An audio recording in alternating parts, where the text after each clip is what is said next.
யாக்கோபே நீ இவைகளை நினை, நான் முந்தினவரும் நான் பிந்தினவரும் தானே. இந்த எண்ணம் இல்லாததுனால அநேக கவலைகள் நமக்குள்ளே குடியிருக்கிறது. எதை பார்த்தாலும் பயம், எதற்கெடுத்தாலும் பயம், நாளைய குறித்த கவலை. ஆண்டவர் சொல்றார், நாளைய குறித்த காரியத்துக்காக நீ கவலைப்படாத, அந்தந்த நாளுக்கு அதின் பாடுகள் போதும். ஆமென். அந்தந்த நாளுக்கு அதின் பாடுகள். அடிக்கடி சொல்ற வார்த்தை, மறுபடியும் சொல்லுகிறேன், காலை தோறும் அவருடைய கிருபை எப்படி இருக்கு தெரியுமா? அப்போ நாளைக்குள்ள கிருபையை கர்த்தர் எப்பதான் தருவார்? நாளைக்கு காலையில். இன்னைக்கு கர்த்தர் தந்த கிருபை எதுக்கு தெரியுமா? இந்த நாளை காணவும் இந்த நாளை கடக்கவும். இன்னைக்கு கர்த்தர் தந்த கிருபைய நாளைய குறித்து கவலைப்பட்டு என்னாக்கிற கூடாது, வீணாக்க கூடாது. ஏங்க, நாளைக்கு பிள்ளைக்கு ஃபீஸ் கட்டணும், இன்னைக்கு கர்த்தர் தந்துட்டாரா அது ஆசீர்வாதம், தரலையா நாளைக்கு நடக்கும் அதிசயம். நீங்க அவரை நோக்கி பாருங்கள்.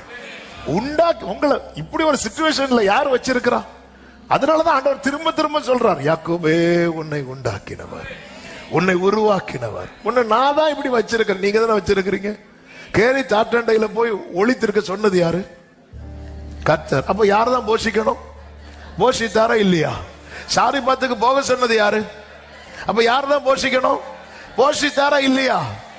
ரெண்டு பேரா சீஷர்களை அனுப்பினார்ல ஆண்டவர். என்ன சொன்னார்? நீங்க வழிக்கு என்று எதையுமே எடுத்துட்டு போகாதீங்க. எல்லாரும் போயிட்டு திரும்பி வந்தாங்கல்ல, திரும்பி வந்தவங்கள்ட்ட இயேசு ஊழியத்தை முடிக்கும் போது கேட்டார். என்ன கேட்டார் தெரியுமா? நான் உங்களை ரெண்டு பேரை அனுப்பி விட்டேன்ல, யாருக்காவது ஏதாவது குறைவு இருந்துச்சா அப்படி கேட்டப்ப சீஷர்கள் என்ன சொன்னாங்க தெரியுமா? ஒண்ணுமே குறைவு கிடையாது, ஒன்றுமே குறைவில்லை. ஏன்னா அனுப்பிவிட்டது யாரு? கர்த்தர். இஸ்ரவேலரை வனாந்திர வழியா நடத்தினது யாரு? அப்ப யார்தான் போஷிக்கணும்? இன்னைக்கு நீங்க பயணிக்கிற பாதையில நீங்களா நடக்கிறீங்களா, கர்த்தர் கொண்டு போறாரா? யாக்கோபே இவைகளை நினை, குருடரை அவர்கள் அறியாத வழியிலே நடத்தி, தெரியாத கண்ணுக்கு முன்னாடி ஒண்ணுமே தெரியல, ஆனா நடத்துவேன். அவர்களுக்கு முன்பாக இருளை வெளிச்சமும் கோணலை செவ்வையும் ஆக்குவேன். இந்த காரியங்களை நான் அவர்களுக்கு செய்து கைவிடாதிருப்பேன்.